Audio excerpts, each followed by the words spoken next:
ବନ୍ଧୁ ମଣିଷ କିଛି ଜୀବନରେ ପାଉ ବା ନ ପାଉ ତାର କର୍ମଫଳ ନିଶ୍ଚିତ ପାଇବ। ଏ କଳି ଯୁଗରେ ଆପଣ ଯାହା ବି କିଛି କରନ୍ତୁ ନା କାହିଁକି ଚଳିଯିବ, କିନ୍ତୁ ଗୋଟିଏ କଥା ସବୁବେଳେ ମନେ ରଖିବେ, ଆପଣ କିନ୍ତୁ ଆପଣଙ୍କ କର୍ମ ଅନୁସାରେ ସବୁବେଳେ ଫଳ ପାଇବେ।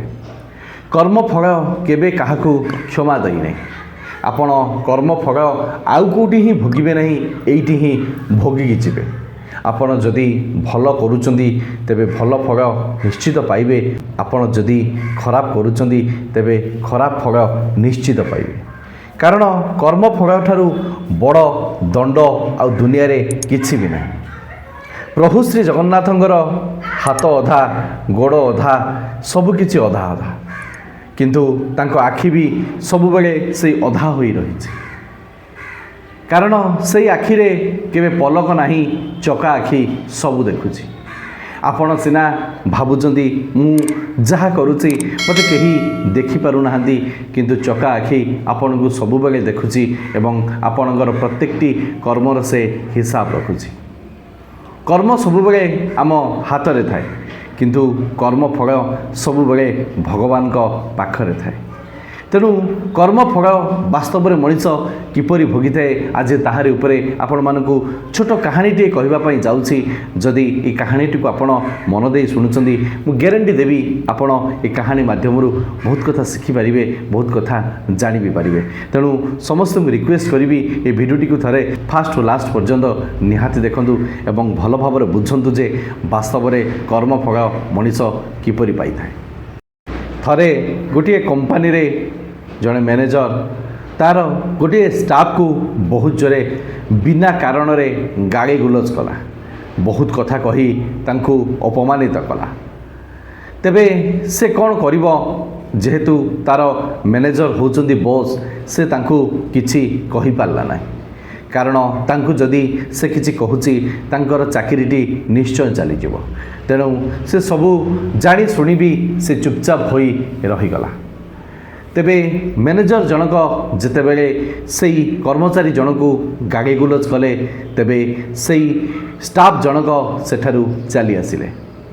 ଆସିବା ବାଟରେ ସେ ଦେଖିଲେ କମ୍ପାନୀର ଯିଏ ଚୌକିଦାର ଥିଲା ବା ଯିଏ ସିକ୍ୟୁରିଟି ଗାର୍ଡ଼ ଥିଲା, ତାଙ୍କୁ ସିଏ ମିଛଟାରେ ମାନେ ଗାଳି ଦେଲେ। କାରଣ କୁଜି ବିଲେଇର କାଣି ଅସରପା ଉପରେ ସବୁବେଳେ ରାଗ ଥାଏ।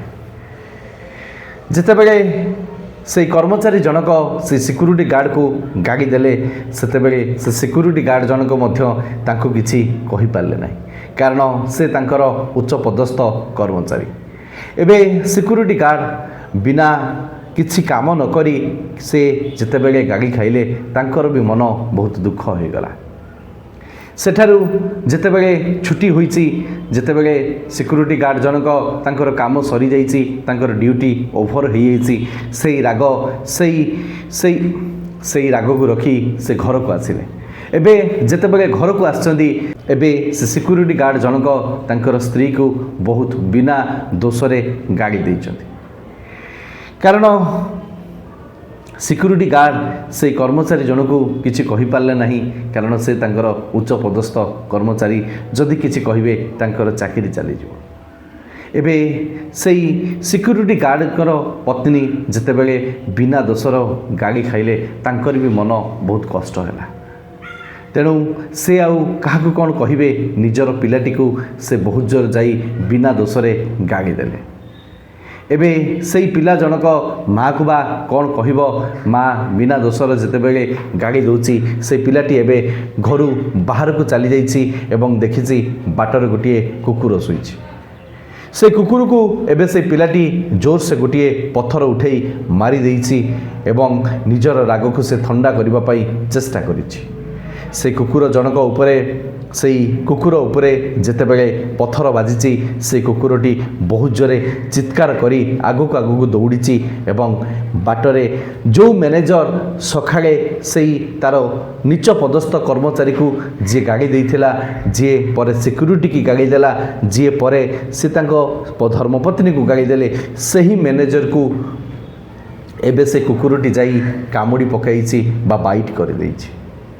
एबे से मैनेजर जनक किसी बुझी पारे ना कुकुरटी कहीं आसी मते कामुड़ी देला जेतेबेले कुकुरटी मैनेजर को कामुड़ी देइछि एबे मैनेजर हॉस्पिटल जाइछन्ती वैक्सीन नवा पाए जेतेबेले हॉस्पिटल जाई पहुँची सेठारे मन दुख करी बसिचन्ती एवं डॉक्टर को कहउचन्ती डॉक्टर आज मोर बेला बहुत खराब थिला जे कुकुरटी धाई धाई आसी मते आसी कामुड़ी पकेला एबे सेई हॉस्पिटल डॉक्टर सामान्य टिके हसी दे कहले जे आपण भाबुचंदी कुकुरर किछि क्षति करि नाहंती किंतु आपण आउ कहार किछि क्षति करिथिबे सेई क्षतिर भरणा आपण को दबा पाई पड़िला एबे मैनेजर जनकर आखि खोली जाइथिला एवं से भल भाबरे बुझी जाय एवं से भल भाबरे बुझी पारिले जे आज बिना दोषरे मु जो मो स्टाफ को कागी देइथिली आज तार परिणति बा तार रिजल्ट स्वरूप मते से कुकुरटी कामुडी देला मु भी मध्य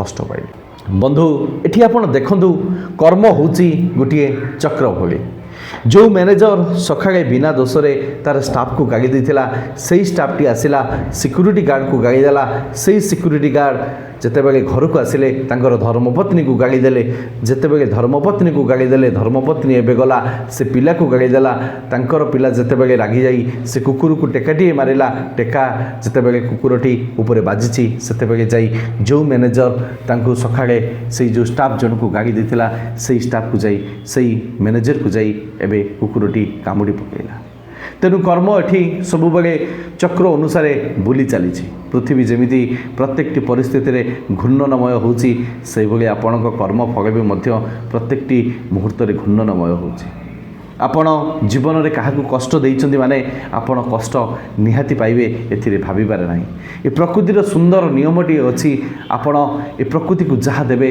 आपण रिटर्न निश्चित पाइबे आपण जदि क्या घृणा करेंगे आपण को मध्य कहीं जने घृणा निश्चित करिवो आपण जदि कहार निंदा करूचंती आपण को मध्य निंदा निश्चित मिलिवो आपण जदि क्या स्नेह श्रद्धा बांटुचंती आपण को मध्य स्नेह श्रद्धा मिलिवो आपण जदि कहार खराब चिंता करूचंती सेही खराब चिंतारे आपण मध्य निश्चित पड़िबे तेणु जीवन में सब प्रकार कर्म फल उपरे आपण सजग होई रहंतु एभली किछि काम करंतु नाही पछरे जेपरि आपण को पश्चाताप करिबा पई पड़ी पारे जीवन में सब प्रकार कर्म फल उपरे गुरुत्व दियंतु निजर कर्म उपरे गुरुत्व दियंतु भल कर्म करंतु डेफिनेटली आपण जीवन में सब किछि भल निश्चित हबो जदि आपण खराब कर्म करिवे आपण जीवन में निश्चित खराब कर्म ही आसीबो एथिरे भाबिबार नाही आशा करे ये वीडियो माध्यम आपण आशा करे ये छोट कहानी माध्यम आपण बहुत किसी शिखिथे जदि वीडियोटी भल लगी वीडियो को लाइक करेंगे